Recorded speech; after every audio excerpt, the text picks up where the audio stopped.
आज पहले चरण का चुनाव प्रचार थम जाएगा। 19 अप्रैल को फर्स्ट फेजिंग की वोटिंग होनी है, तो शाम को 6 बजे चुनाव प्रचार बंद हो जाएगा, चुनावी शोरगुल थम जाएगा।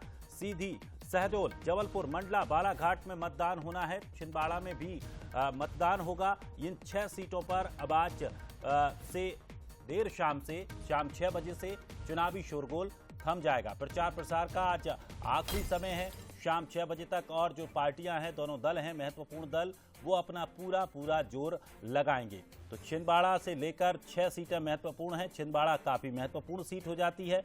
5 सीटों की अगर बात करें तो अभी वर्तमान में बीजेपी के कब्जे में है।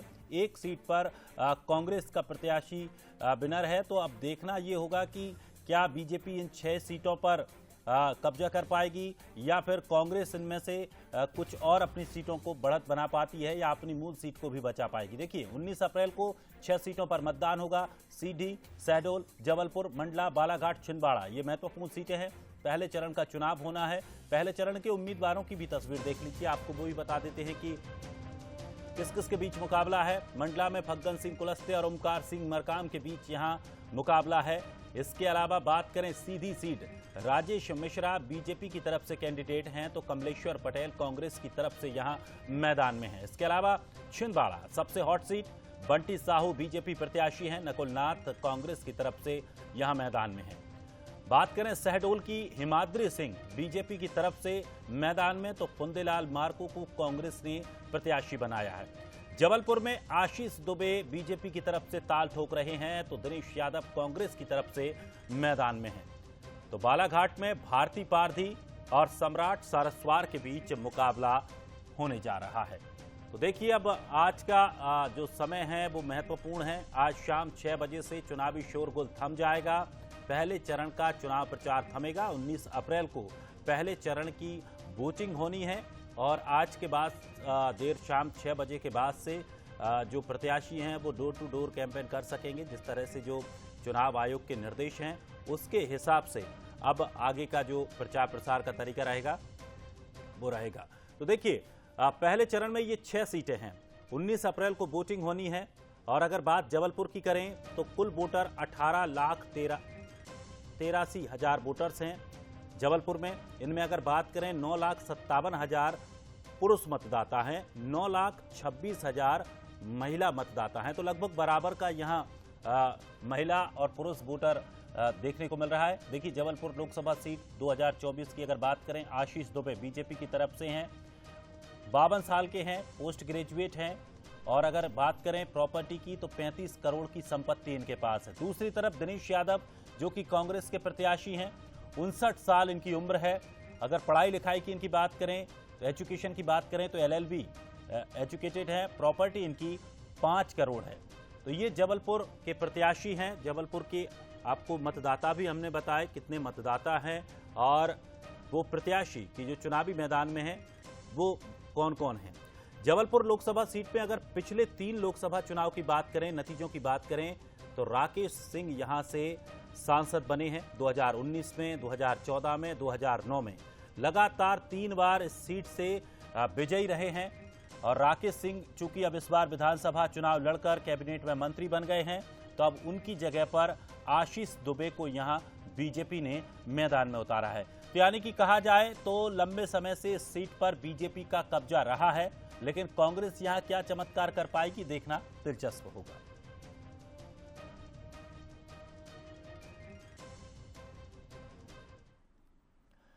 इधर बस्तर लोकसभा सीट पर आज चुनाव प्रचार थम जाएगा। आज शाम को 5 बजे चुनाव प्रचार थमेगा। प्रचार थमते ही डोर टू डोर प्रचार प्रसार होगा, डोर टू डोर कैंपेनिंग चलेगी। पहले चरण में 14,72,207 मतदाता अपने मतदान का प्रयोग करेंगे। कुल अगर केंद्रों की बात करें तो 1961 केंद्र हैं, जिसमें से 96 संवेदनशील मतदान केंद्र हैं। तो आपको बता दें, तैयारियां लगभग पूरी हो चुकी हैं। आज शाम को प्रचार प्रसार थम जाएगा। प्रचार थमते ही जो प्रत्याशी हैं वो डोर टू डोर कैंपेन कर सकेंगे। कुछ सीमित अपने समर्थकों के साथ डोर टू डोर कैंपेन कर सकेंगे। और पहले चरण में अगर बात करें तो 14,72,207 मतदाता अपने मत का प्रयोग करेंगे। और इसे लेकर 1961 केंद्र बनाए गए हैं, 96 इसमें केंद्र संवेदनशील रहेंगे। तो देखिए, बस्तर लोकसभा सीट पर आज शाम को चुनाव प्रचार थम जाएगा और उसके बाद से जो प्रत्याशी हैं वो डोर टू डोर कैंपेन कर सकेंगे।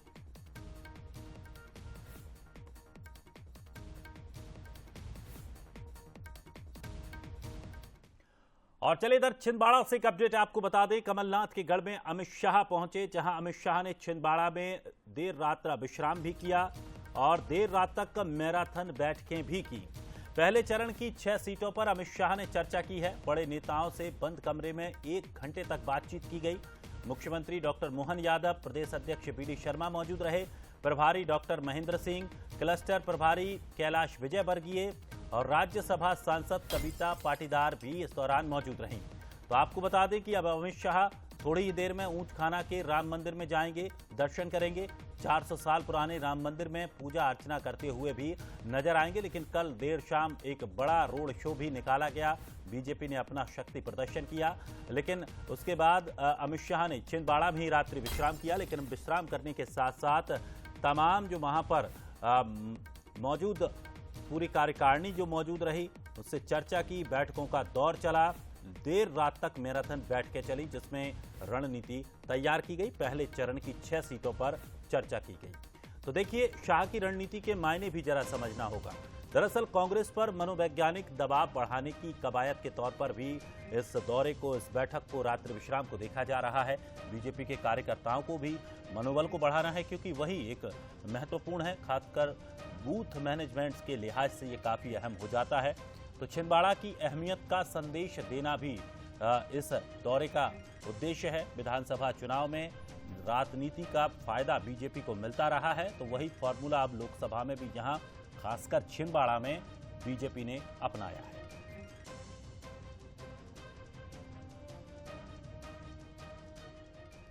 तो देखिए, छिंदवाड़ा लोकसभा सीट की बात कर लेते हैं। 2024 के मुकाबले में नकुल नाथ कांग्रेस की तरफ से तो विवेक बंटी साहू बीजेपी की तरफ से प्रत्याशी हैं। दोनों के बारे में कुछ जानकारी भी आपको बता दें। नकुल नाथ की उम्र 49 वर्ष है। शिक्षा बिजनेस से उन्होंने ग्रेजुएट किया है, यूएस से पढ़े हैं। प्रॉपर्टी की बात करें तो 716 करोड़, और ये माना जा रहा है कि मध्य प्रदेश के लगभग सबसे अमीर ये लोकसभा प्रत्याशी हैं। 716 करोड़ इनकी प्रॉपर्टी है। विवेक बंटी साहू की बात करें तो महज अभी 45 साल के हैं। शिक्षा उन्होंने बीकॉम किया है, फर्स्ट ईयर। और प्रॉपर्टी की बात करें तो 36 करोड़ उनकी प्रॉपर्टी बताई गई है। तो देखिए, पहले चरण में 6 सीटें हैं और छिंदवाड़ा महत्वपूर्ण इसलिए हो जाता है क्योंकि लगातार कमलनाथ का यहाँ पर कब्जा रहा है। और कुल वोटर 16,28,000 यहाँ पर वोटर हैं। महिला वोटर की बात करें तो 8,22,000 पुरुष वोटर हैं, 8,05,000 महिला वोटर हैं। तो यहाँ पर भी महिला पुरुष की वोटर में लगभग समानताएं हैं। और अगर पिछले 3 लोकसभा चुनाव के नतीजे की बात करें छिंदवाड़ा से, तो 2019 में नकुल नाथ यहाँ पर जीत के सामने आए थे, लेकिन 2009-2014 में कमलनाथ यहाँ से सांसद रहे हैं और लंबे वक्त से ये सीट कांग्रेस के कब्जे में रही है। कांग्रेस का गढ़ इसे कहा जाता है और यही वजह है कि बीजेपी यहाँ पर ज्यादा फोकस कर रही है।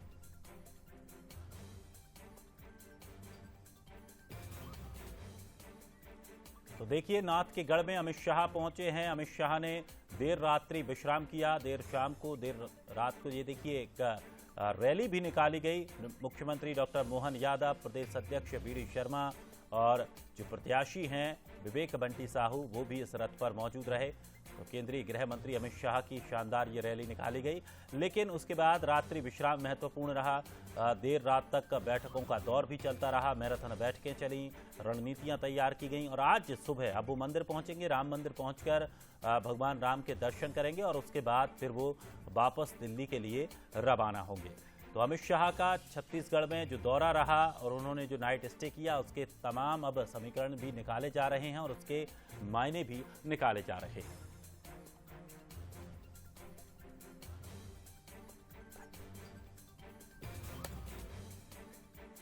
तो देखिए, छिंदवाड़ा लोकसभा सीट काफी महत्वपूर्ण सीट हो जाती है और कमलनाथ के गढ़ में चूंकि अब अमित शाह वहां पहुंचे हैं, तो निश्चित तौर पर उन्होंने रात्रि विश्राम किया। इसके कई मायने निकाले गए। देर रात तक मैराथन बैठकें चली। अगर बैठक को लेकर बात करें तो मुख्यमंत्री डॉक्टर मोहन यादव भी उनके साथ मौजूद रहे। कैलाश विजयवर्गीय चूंकि क्लस्टर प्रभारी हैं और लगातार वो वहां पर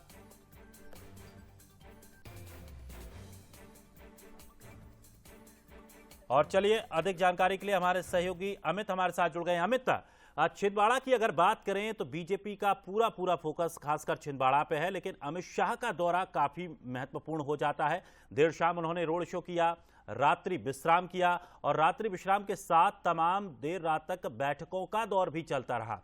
किस तरह से अब इसे देखा जा रहा है? क्या कुछ इस बैठक के, इस रात्रि विश्राम के मायने निकाले जा रहे हैं, क्योंकि पहले फेज का अब वोटिंग भी करीब आ गई है? जी दिनेश, बिल्कुल महत्वपूर्ण दौरा केंद्रीय गृह मंत्री अमित शाह का ये हुआ है। एक तरह से हम यूं कह लें कि आज दूसरा दिन अमित शाह के दौरे का है। आज रामनवमी का पर्व है और केंद्रीय गृह मंत्री अमित शाह छिंदवाड़ा के ऊंटखाना स्थित श्री राम मंदिर में पूजन अर्चन करने पहुंचेंगे। मैं आपको बता दूं दिनेश की ये जो मंदिर है वो 400 साल पुराना मंदिर है। इसका बड़ा प्राचीन इतिहास है और इसी मंदिर से जगत गुरु स्वामी शंकराचार्य जी महाराज को वैराग्य का भाव हुआ था और इसके बाद वो संन्यास उन्होंने धारण किया था। छिंदवाड़ा अमित शाह पहुंचे, निश्चित रूप से इसका बड़ा सियासी मायना है। और कल शाम को उन्होंने मैराथन जो है रोड शो किया। रोड शो के बाद जब वो एक निजी होटल में ठहरे, वहां पर प्रदेश के प्रमुख नेता प्रदेश अध्यक्ष विष्णुदत्त शर्मा, मुख्यमंत्री डॉक्टर मोहन यादव, प्रदेश प्रभारी डॉक्टर महेंद्र सिंह, कविता पाटीदार, कैलाश विजयवर्गीय प्रमुख नेताओं से बंद कमरे में बताया जाता, सूत्र बताते कि 1 घंटे गुफ्तगू हुई है, चर्चा हुई है, गुप्त वार्ता हुई है। और ये वार्ता जो निकल के सामने आ रही है कि पहले चरण में जो 6 सीटों पे चुनाव होना है, इस पर उन्होंने चिंतन और मंथन किया है। और अमित शाह का ये मानना है कि हर हाल ये सब सीटें हमें जीतना है। आज वो रामनवमी के पर्व में छिंदवाड़ा में पूजन अर्चन के लिए श्री राम मंदिर पहुंचने वाले हैं। 10:30 बजे का समय ये बताया गया है। दिनेश, मैं इस समय राम मंदिर में ही खड़ा हूँ। ये ऊंटखाना स्थित, आपको मैं पीछे तरफ से दिखाना चाहता हूँ कि ऊंटखाना स्थित श्री राम जी का मंदिर है। प्राचीन मंदिर है, 400 साल पुराना इसका इतिहास है। जगत गुरु शंकराचार्य जी महाराज इस मंदिर से जुड़े हुए हैं। एक और चीज इससे जुड़ी हुई है कि हाल ही में जो कमलनाथ ने राम नाम लेखन का पत्रक जो लिखवाया था, वो भी इसी मंदिर से लिखाया था। 4,31,00,000 राम नाम पत्रक भी कमलनाथ ने इसी मंदिर से लिखवाया था। एक तरह से इस मंदिर का बड़ा इतिहास है, प्राचीन मंदिर है, बड़ी मान्यता इस मंदिर की है।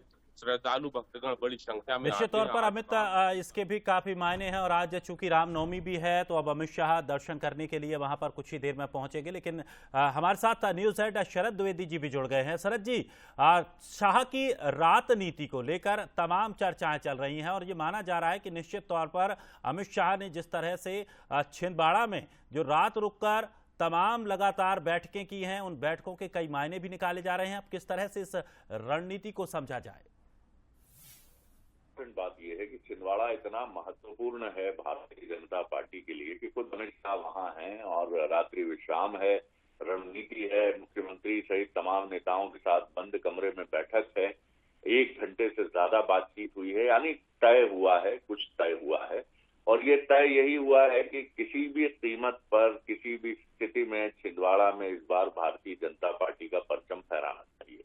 अब क्या ये हो पाएगा, ये तो 4 जून के नतीजे बताएंगे। लेकिन इतना जरूर है कि इस बार अगर आप कहें तो मैं फिर कहूंगा जो बात मैंने एक दिन पहले भी दोहराई थी कि देश की अगर सबसे प्रमुख 10 लोकसभा सीटों की आप बात करें जिन पर हम सबकी निगाहें अमेठी, रायबरेली, वायनाड, वाराणसी, तो सूची में आपको छिंदवाड़ा को भी रखना ही होगा। और यही छिंदवाड़ा में अमित शाह हमें नजर आ रहे हैं।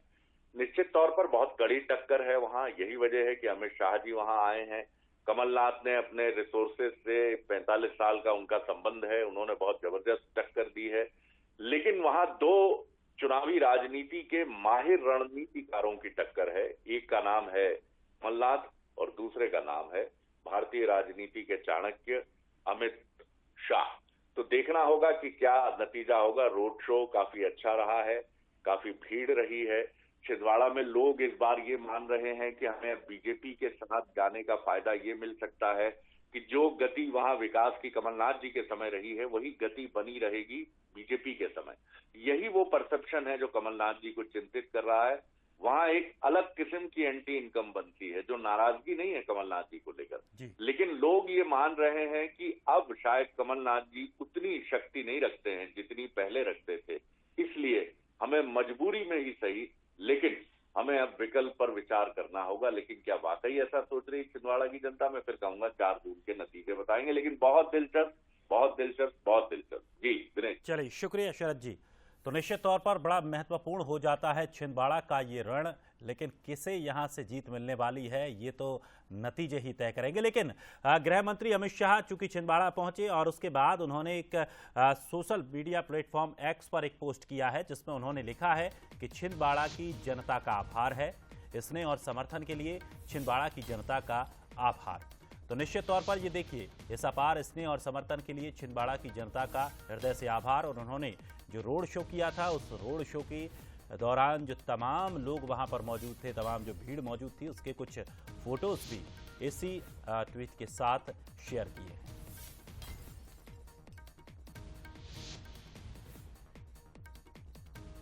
तो देखिए, केंद्रीय गृह मंत्री अमित शाह जैसे ही छिंदवाड़ा पहुंचे, उस दौरान पहुंचने के बाद उन्होंने कार्यक्रम किया, एक रैली में शामिल हुए।